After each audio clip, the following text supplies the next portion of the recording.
Hey, Chad Peterman here, your host of the Can't Stop the Growth podcast, a show that advances the home services industry and beyond.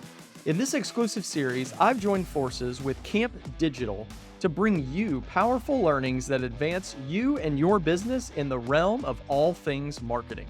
Together, we bring content that empowers you to build a positive, healthy workplace for you, your people, and your bottom line.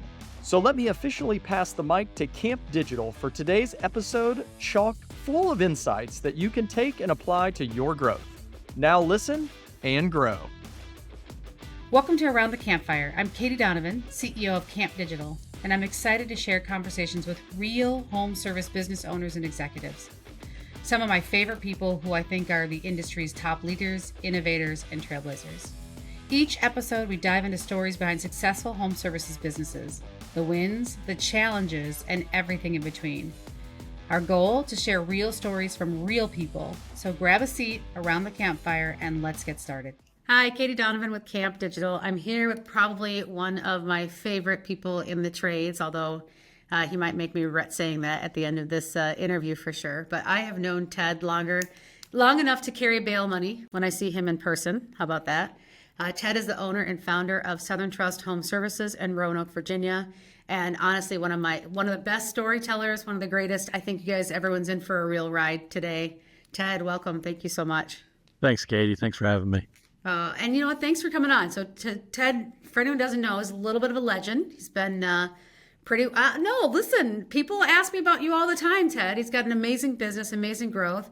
And he just got done telling me, I know he gets requests for podcasts all the time and does not normally do them. So I'm really grateful that you chose to do this one. So thank you, Ted, very much. Thank you.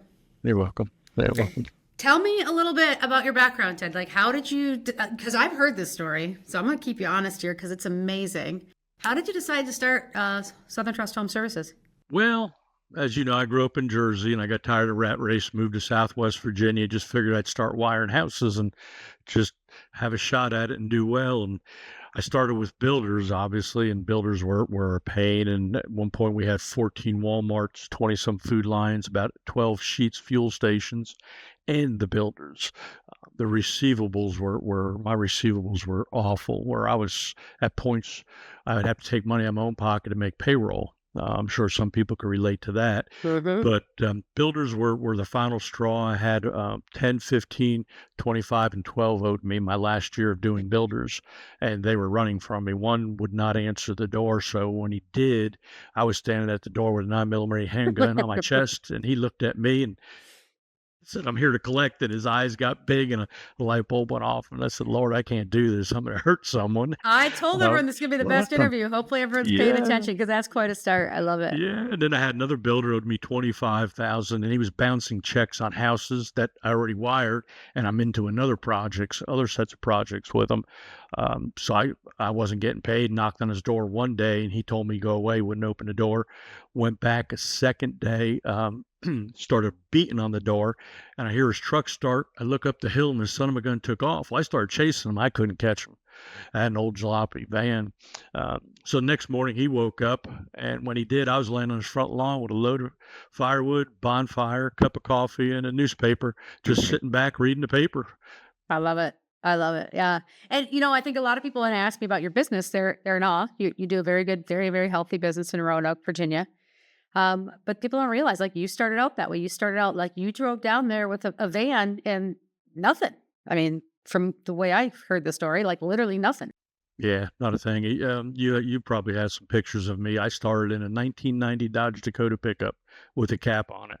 And that's what I was wiring houses out until I did a job for a vice president. I did a cabin for a vice president for Advanced Auto Parts, Mr. Fralin, and I was struggling trying to get the thing done with all the parts and what have you. And I went there one evening when he got off of work to start working, and there's a Advanced Auto Parts PDQ van parked in the yard.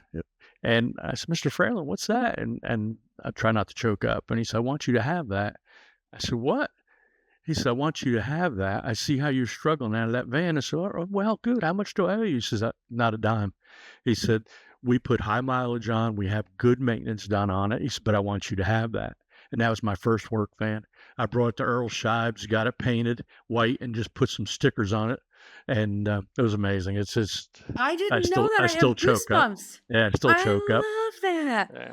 I did not know that. I love that because sometimes we don't know what other people are going through. And that one little thing, I mean, here you are this many years Mhm. later. I Yeah. love that. What inspired you, Ted? Like, why did you decide to go start your own business? What made you think? I mean, it's a big Um, deal. I worked in the unions and I didn't want to be in the union anymore. And I worked for a gentleman for a little bit in Lancaster, Pennsylvania, and he was fantastic. If he was in Virginia, I'd be working for him to this day.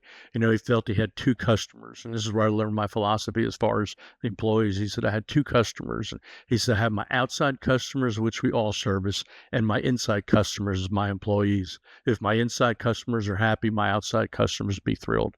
And man, that was a great philosophy. I incorporated that into my business as I grew it.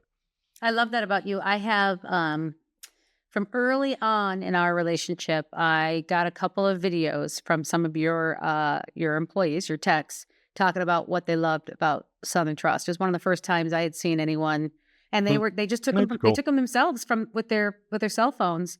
And I think it's probably still on the website somewhere, but they were great videos. You could tell they meant it, and it wasn't coached. It wasn't like, oh, I like the benefits. I mean, one guy was like, popcorn. Ted always makes popcorn. Like, I mean, it was like silly, like little things, but you could tell it Little was thing. legitimate, Yeah, authentic. I just love that. whatever I learned over my 30 years in the trades. Well, I'm not saying 30 years in business for myself, but I've been in the trade for 40 some years. What I liked, I incorporated in. What I didn't like, I did completely opposite and incorporated that into my business, and it's worked well for me. Do you think a lot of that comes from you being in the truck yourself? I mean, you're not like some of the other folks we've interviewed. They're just the business side, but you have experience on both sides. Yeah. Yeah, I think so. I have a sense and a feel for the guys. That's why I bought a commercial ice machine. So in the summertime, I tell the guys, stock up. I keep pallets of fresh water, bottled water there for the guys because I've been in addicts. At times over the years, I bought knee pads because my knees are shot. So I bought the guys knee pads, which I stopped doing that because they just destroyed them in no time. But just little things like that I appreciate, and a lot of guys that didn't grow a business from the ground up. I grew it from nothing, absolutely nothing. I think you have a different appreciation for a business when you buy it or it's given to you versus when you build it from scratch. It's like raising a child. Yeah. You take a child from scratch or adopt it, you have a different feel. You still love it, but it's a different feel for the child. You particularly, I think, kind of have the trifecta because you've been a tech, but you're a business owner, and having met your wife, you're one hell of a sales guy. So there's no doubt I'm about not that. sure how to take that. Oh, I I'll was tell going you to how be to nice take it. to You you. outkicked your punt coverage, is what I've said to you before, for sure. What's the biggest challenge you faced early on, Ted? Like, what was the number one thing you think was just the hardest obstacle to overcome? I guess, my dad taught me everything on a handshake, and that's why I had that kind of money sticking out with builders. The one builder I lost all that money. I only lost $10,000 because he point blank told me, I didn't sign a contract with you. Take me to court and try to get it from me. So, it's a trust of people. And even to this day, I got to catch myself. And then sometimes I'm too hard on people because of that. I had a guy early on when I first started residential service. It was electrical. My trade's electrical by trade. And I hired this guy. He got me good. He got me for $83,000. Oh, yeah. That's when I first got started. I was putting so much on credit cards. I didn't realize when you drug test and background check, you have tiers, and I was doing it on my own. I didn't use a third party vendor at that point. So me getting started and me being cheap, I grabbed the cheapest tier. Well, the cheapest tier was just our county drug test background check. It wasn't a national test. And that's where I learned the hard way. He took off with my truck. I was working in the truck still. And I took an emergency call, and the lady paid him cash, and she was irate. He never come back. So I called him up. He would not come in. He would not take a drug test. So I grabbed a 9mm again. I went to his house and I repossessed my truck. And that was a learning lesson for me as well, because I found out at that point on the drug paraphernalia in the back, all the tools that were missing, I could not press charges because I broke the chain of custody and did not have a deputy with me. Oh, yeah. Yep. No. Here's a guy that his wife threw him out because they had a fight. So I felt bad. I let him put a camper on my property and live Oh, there. And he was taking us out to dinner, my wife and I. And here he was stealing up the wazoo. I mean, how I caught him is that happened, and gas card, the WEX cards. He had a diesel vehicle and there was gas charges on it. Oh yeah, that's how I caught him. That's wild. I didn't know that. Isn't it? That's wild. Yeah. What about an aha moment? I mean, you've been through a lot from our stories. I love your stories, by the way. For anyone who doesn't know, take this man out for a cocktail. He's got amazing stories. But when was when did you finally feel like you're successful? You're doing it, like the aha moment? I still don't. Oh, it's true. You're No, very hard on yourself. You really are. yeah, I know. What was humbling to me or brought tears to me is when I bought my building, 43,000 square foot. You knew I started out of the truck, and then I had the old building. I built a shop on my 26 acres I used to have, which was like 1,000 square feet. So to go from that to this building, and when I was in there on a Saturday one time, just by myself in the quietness, walking through the warehouse, it just brought me to tears. Still does. You're gonna make me cry again? I love it. I love it. No, I feel you, because we're so hard. I talk about this a lot. So many businesses I talk to, I'm just $1 million shop. I'm just a $3 million shop. You are significantly larger than that. And people don't realize that most companies don't make it that far. I mean, you've been in business for 30 years. You're very successful. You've got probably a greater credit, I think, too, is you've got a lot of very happy employees whose lives you've impacted. And we're still so hard on ourselves. I need to get to this. I need to do that. I need to grow here. So I get it. It's wild. No, it's a truth. It's a truth. It's been a neat journey. It's been fun. Is there something you're really proud of in the journey so far? Something else that you could put your finger at? No, I don't think so. No? I mean, I've survived. I'm going to have to brag for you. I've survived a lot of different things, different. And I looked at that question. I couldn't think of anything to brag about. It's just survival, different steps, different, like that guy that got me for the 80 some, and then a key manager that bailed out and left me hanging. So, and I survived and grew it and took it back. And something I thought of as you were talking, something I say I'm not smart, business smart or trade smart. I'm just smart enough to hire people smarter than me.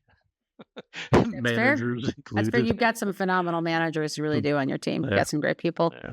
So I guess the biggest thing for people that are trying to get to that point, you have to be willing to I don't know if you want to admit to yourself your weaknesses, or just acknowledge them and say, I'm not strong in that area. I need to hire somebody smarter than me, and just keep a pulse on them, keep watch, and have reports, documentation, accountability in place. And it's amazing what could happen. I've had a number of business coaches over the years, and I've always heard you reach a plateau with a business coach, you'll dip, and go to another business coach a little larger, and that's what I've done over the years. I've had 5 or 6 different business coaches over the years. We grew from each and learned from each and adapted stuff, and just stayed ahead of our market. you've really got kind of the American dream story, right? Like you moved, you didn't even know anyone. You built this business. It's an incredibly successful business. You own the building. You're making money. You've got great team members. You pay them great wages. What do you think that, is it those business coaches you think that help with that? Just, drive? What is it? Business coaches, my faith in God, just to say, I need help. I can't do it. I got to take it to the next level. I can't stay here. I won't survive. Yeah. Help me out here. And I get to the next level, or he gets me to the next level. So that's cool. That's cool. And he gets you a shiny Corvette. Yeah. That's I could comical. not. Come on, I could not. I got to ride in it. It's pretty cool. It's pretty cool. I had 2 of them. You did? I had a black one and a white one, and I couldn't keep the black one clean. Oh, that's right. So you said that. Yeah. Yeah. I just didn't realize it was at the same time. Well, that said to me last week, she says, "You didn't have many toys as a child growing up, didn't you?" I said, "Do you remember what I told you? I grew up on a farm. My toy was a shovel, a hoe, and a rake. That's that was my toys." Yeah. I said, "So now I'm blessed with my life. I have some money where I can spoil myself, so I'm spoiling us now." I grew up in the country, and then next to us was a 100-acre just field. It wasn't a plowed field. I think it was in the CRP program, the crop production program. And my mom and dad my dad was in the Navy, and he had mounted a Navy bell. And so it was Merchant Marine, actually, but he'd mounted this bell. And chow time. We weren't allowed to come home until you heard that bell, or you were bleeding, like really bleeding, like not a paper cut, like really bleeding. That was the only time you could come home. Yeah, so. No, that's the truth. My dad would not want to. Didn't want to come home with us in the house watching TV. That was it. That was a no-no. I always tell people, Ted, that most of my good learnings come from really bad mistakes or errors I've made, failures I've had. Is there one that you would share with people to say, hey, this was a mistake I made or a failure I had, that you'd Well, warn people against making? I guess to have make sure I have I should have had accountability in place early on. I didn't have that. That's for key managers all the way down the ladder. That's something I learned the hard way again. But I think that's How do you learn that? How do you identify that? I mean, most people in our space, I didn't go to business school, right? Like, Mhm. how do you learn what to measure and how to measure it? And that goes back to what I said earlier about business coaches. You have to That's a great have that point. business coach. Where in the past I had them, and then I couldn't get to the next level, and then I had to get another one. We change and implement and add some more, and adopt, swap, and deploy is what they call sometimes. How do you um, know when to leave the coach? So, like, I mean, that's something I always struggle with because you build relationships with people and you never want to let those relationships grow. Maybe even when we outgrow them. mhm. Yeah, even when you move on, you don't have to let the relationship grow. It's just from a business standpoint, you have to do what's best for the business and the employees involved. If you stay idle and you don't grow, somebody's going to surpass you. And for me, I've had so many people when I put TV commercials in place, nobody had TVs. I had a guy last year at the owner of the Subway. I went in there, he hadn't seen me in years. And he pulled me aside. He says, "Do you remember when you started TV commercials? You used to come in here every day, and I started seeing your TV commercials.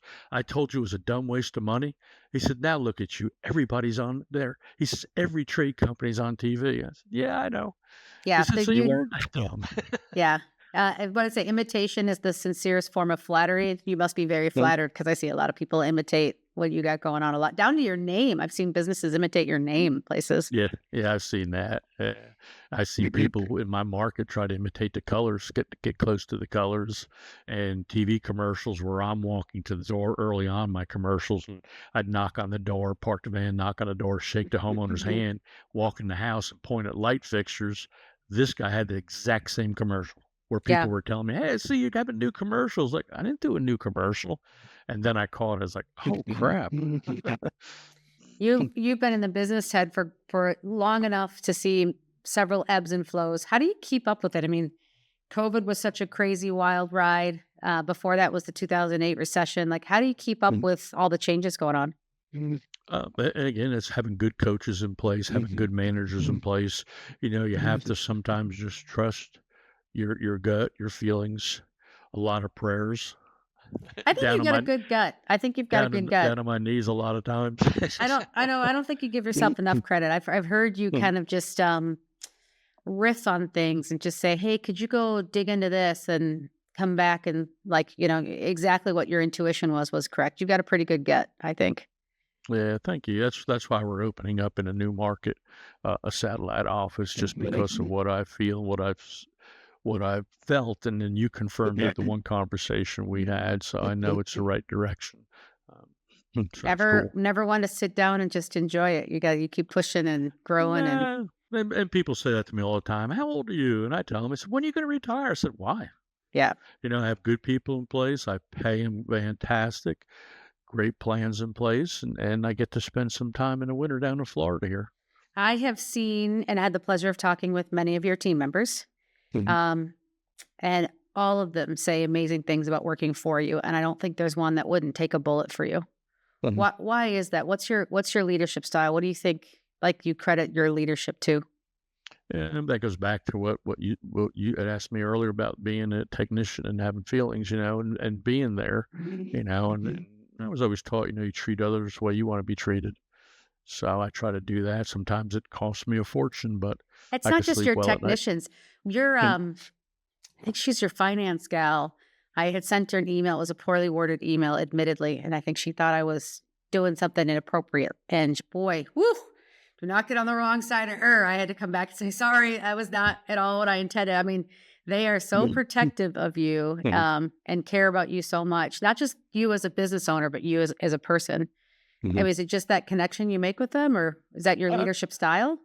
I guess it's my leadership style, and I want to see everybody do well. When guys buy houses and they buy themselves a boat or buy themselves a car, man, I'm excited for them. I'm not jealous. I'm excited for them. They worked hard. When I worked for people, I never had that opportunity to make that kind of money and live well for my family.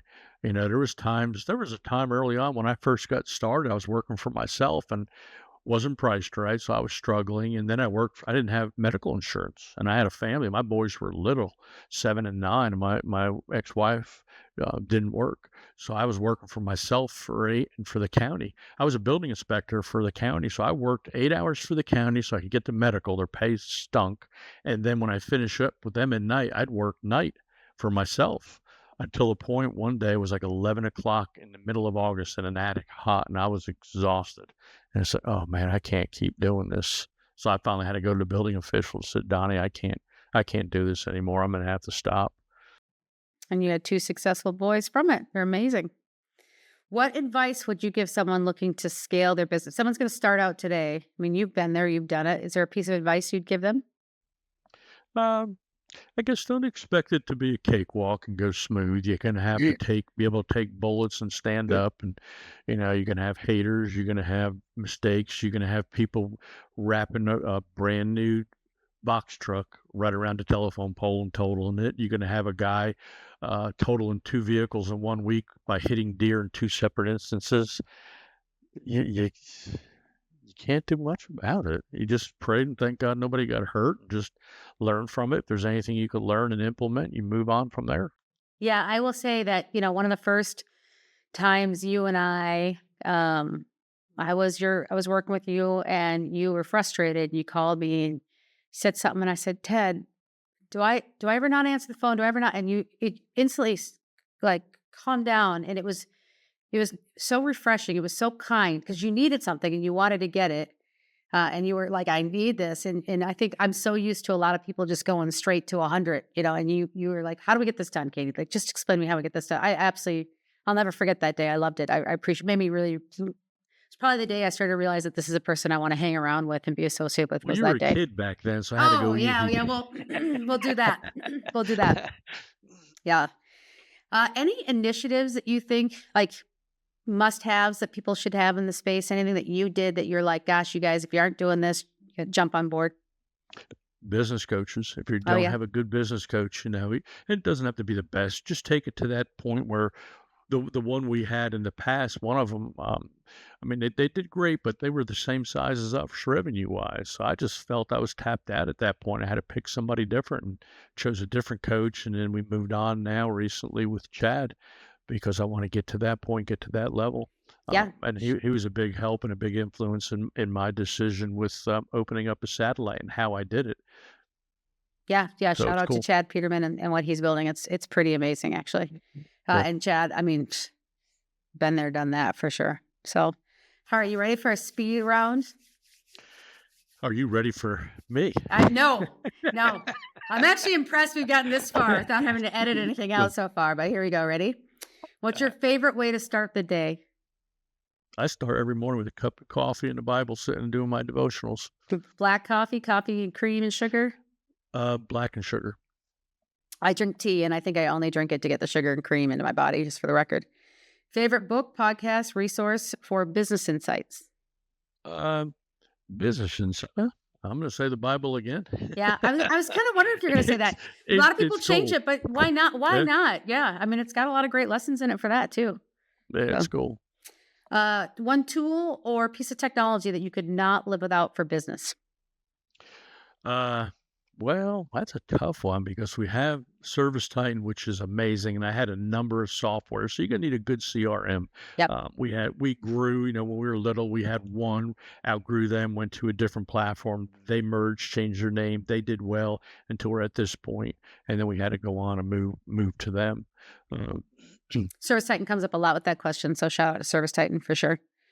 Greatest strength as a business leader? I said it earlier, just smart enough to know to hire people smarter than me. Yeah, I think you've got a lot of instinct too that is pretty impressive. One piece of advice you'd give a new entrepreneur, someone comes to you today? It's not going to be easy. It's not going to be given to you, but it's going to be well worth it. Stay on it and work hard for it. This will be an interesting one. You could have lunch with any business leader, past or present. Who would it be? I had a number of people over the years that I spoke with, talked with.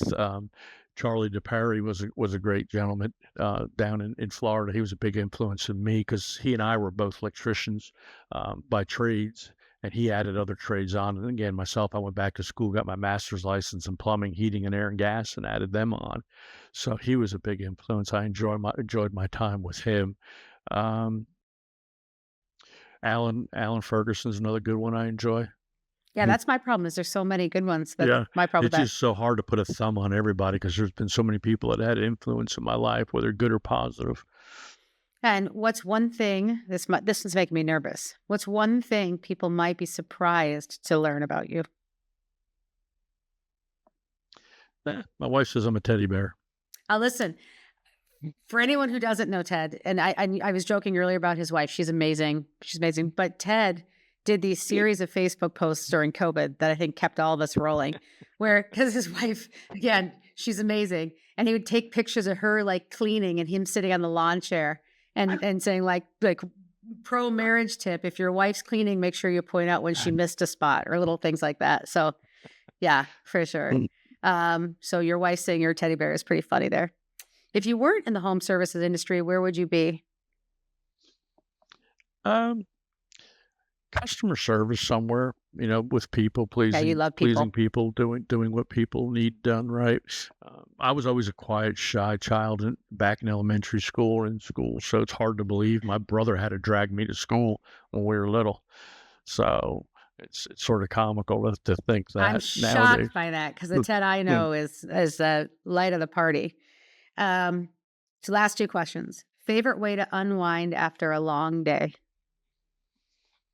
Oh boy, I enjoy fly fishing. Oh, really? So, when I get here in Florida, I run away, especially when it's warm, and I go out to Sanibel and I just fly fish. Like when I had that, as you well know, last year I had the prostate cancer, and it was divine intervention.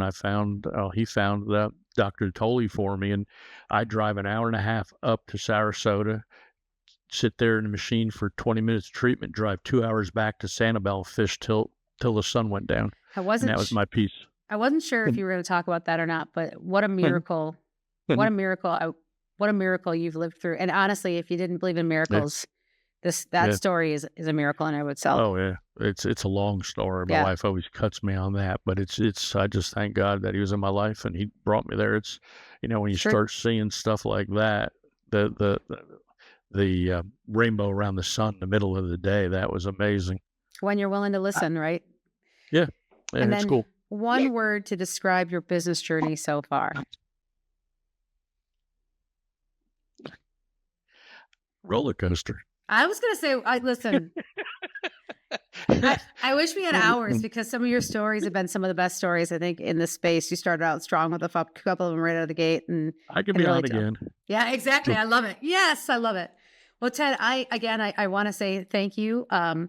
We get the pleasure of doing these podcasts, and I was really, really excited when I reached out to you. Actually, when our team reached out, you didn't even think it was real, but I admire you very, very much. I appreciate you. You've taught me a ton about the space. You've always been kind and generous with me, and so I'm so grateful that you took the time to sit with us on the call. So thank you so very much. Thanks for tuning in. If you'd like to get connected, you can find me at chadmpeterman.com. To see what our team's up to, you can visit petermanbros.com. As always, keep growing out there.